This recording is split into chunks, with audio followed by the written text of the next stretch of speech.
जिमिको करे गरुड़ से खेला, डर पावे गही स्वल्प सपेला।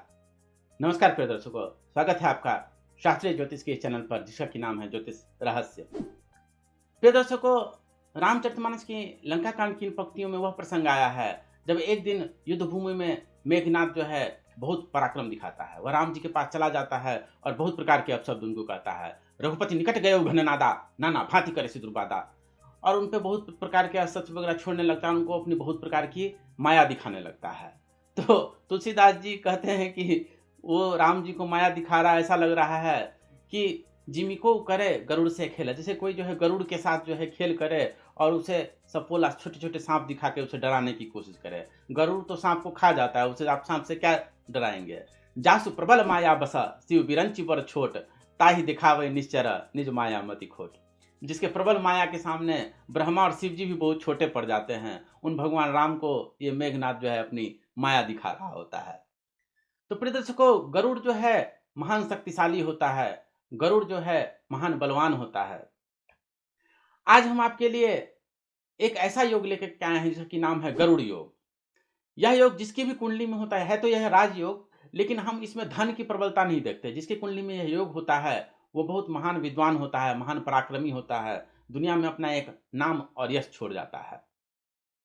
गरुड़ के बारे में क्या कहूँ मैं।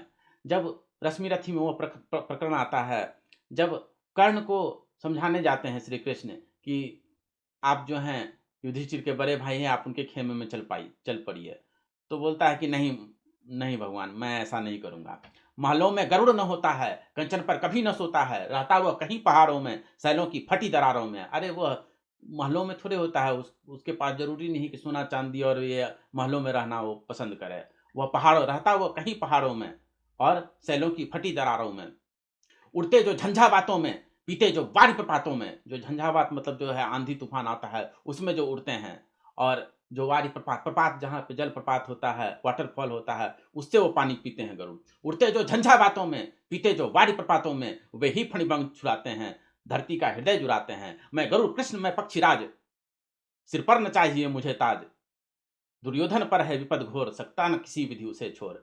तो ये कर्ण जो है इनसे कहते हैं। तो गरुड़ जो है ऐसा पराक्रमी होता है, ऐसा महान श्रेष्ठ व्यक्ति होता है। गरुड़ के बारे में तो उत्तरकांड में रामचरितमानस में भी यह भी पार्वती जी कहती हैं कि गरुड़ महाज्ञानी गुण राशि, हरिसेवक अति निकट निवासी। अरे गरुड़ तो महाज्ञानी है।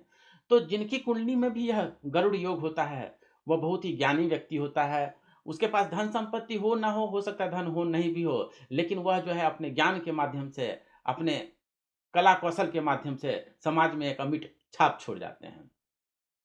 प्रिय दर्शकों, इंटरनेट अगर और यूट्यूब वगैरह पे आप सर्च करेंगे तो यह गरुड़ योग जो है कुछ उसके वीडियो मिल जाएंगे, कुछ उसके सूत्र तो मिल जाएंगे आपको किसी तरह से, लेकिन किसी ने भी उन्हें जो है शास्त्र प्रमाण के साथ नहीं दिखाया है। और उससे मिलता जुलता योग किसकी कुंडली में घटित होता है वह उदाहरण कुंडली भी नहीं दिखाई है। जब तक आप प्रैक्टिकल किसी की कुंडली नहीं दिखाते तब तक वो बात केवल एक सैद्धांतिक बात रह जाती है। मैं कह दूं कि जिसकी कुंडली में जो है 9 ग्रह एक भाव में बैठे हों तो वो जो है 100 करोड़ का मालिक बन जाएगा। तो कहने में तो बहुत आसान है, लेकिन क्या ऐसी कोई कुंडली हो सकती है? 9 ग्रह एक जगह पे हो ही नहीं सकते। कम से कम राहु केतु तो 2 भाव में होंगे ही।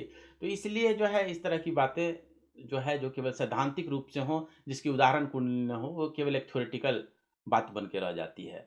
इसलिए आज हम आपको शास्त्र प्रमाण के साथ वह योग भी बताएँगे, गरुड़ योग भी बताएँगे।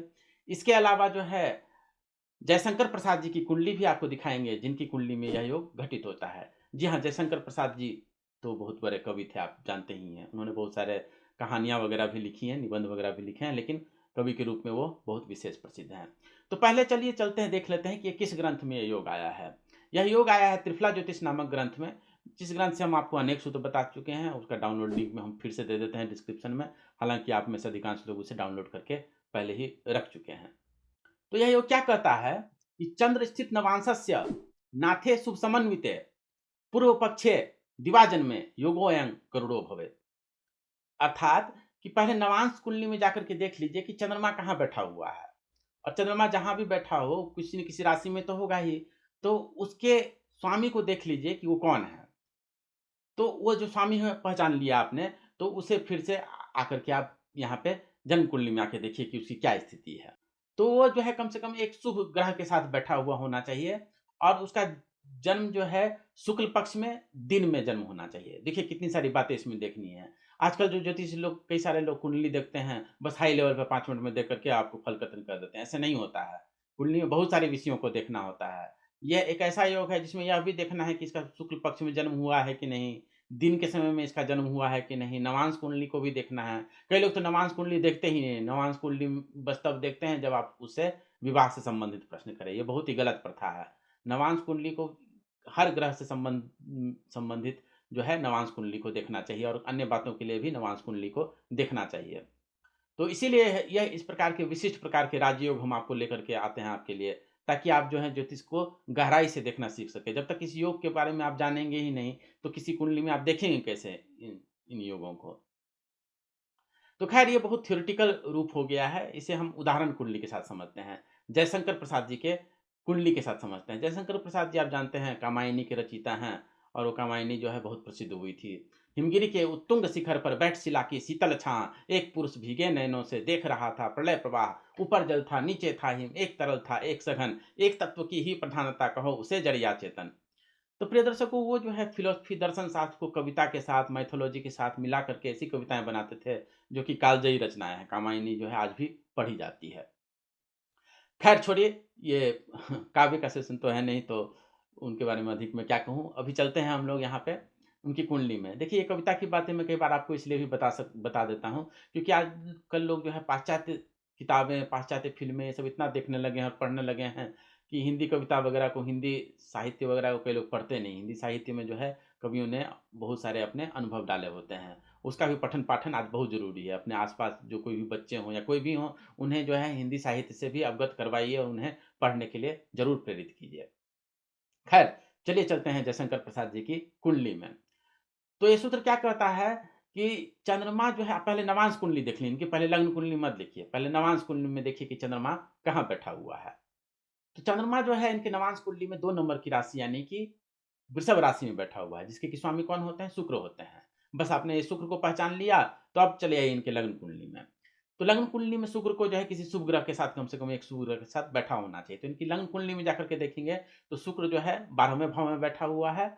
और देखिए शुक्र का जो है 12वें भाव में जाना बहुत अच्छा कहा गया है, क्योंकि कालपुरुष की कुंडली में आप जानते हैं शुक्र 12वें भाव में मीन राशि में उच्च का होता है। इसलिए शुक्र का 12वां भाव में जाना अच्छा अपने आप में कहा गया है। और सूत्र क्या कहता है कि उसका जो है उसके साथ एक शुभ ग्रह होना चाहिए। तो आप देख रहे हैं कि यहाँ पे उसके साथ एक गुरु बैठा हुआ है। तो यह बात भी पूरी हो गई। अच्छा, पूर्व पक्ष दिवाजन में उसका जो है दिन में जन्म होना चाहिए, शुक्ल पक्ष में जन्म होना चाहिए। तो वो सब उनका जन्म का पंचांग वगैरह निकाल के देखते हैं हम, तो पाते हैं कि इनका जन्म जो है सुबह हुआ था और शुक्ल पक्ष में ही इनका जन्म हुआ था। तो ये सारे जो सूत्र जो बताए गए हैं यहाँ पे, वो सब इनकी कुंडली में घटित होते हैं। इसलिए उन्हें अक्षय कीर्ति की प्राप्ति हुई।